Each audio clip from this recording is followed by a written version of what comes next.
ప్రవాస డ్రైవర్లకు చెందినటువంటి లైసెన్స్ గడువు తేదీల్లో సమస్యలు ఉన్నాయని ఈ మధ్య కాలిఫోర్నియా ప్రభుత్వం దాదాపు 17,000 మంది డ్రైవర్లకి వాళ్ళ యొక్క లైసెన్సులు రద్దు చేస్తూ నోటిఫికేషన్ జారీ చేసింది. దాంతో ఈ 17,000 మందికి ఒక్కసారిగా ఏమైందో అర్థం కాక వాళ్ళు న్యాయస్థానాన్ని ఆశ్రమించారు.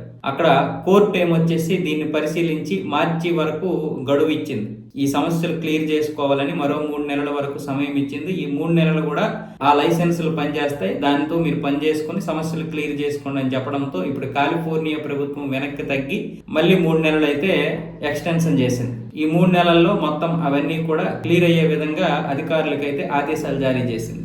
అయితే డ్రైవర్లు ఏమంటున్నారంటే రవాణా ఏజెన్సీ చేసినటువంటి తప్పుల్ని సరిదిద్దుకోవడానికి మా యొక్క లైసెన్సులు రద్దు చేస్తున్నారు అని వాళ్ళైతే డిమాండ్ చేస్తున్నారు. ప్రస్తుతానికి 3 నెలల సమయం ఉంది కాబట్టి ఇటు కాలిఫోర్నియా ప్రభుత్వం అటు డ్రైవర్లందరూ కూడా ఈ యొక్క సమస్యను పరిష్కరించుకోవడానికి అవకాశం ఉందని వాళ్ళైతే ఆశాభావం వ్యక్తం చేస్తున్నారు. కొన్ని సంఘాలు కూడా వాళ్ళకి డ్రైవర్లకి అయితే అక్కడ సపోర్ట్గా ఉన్నాయి.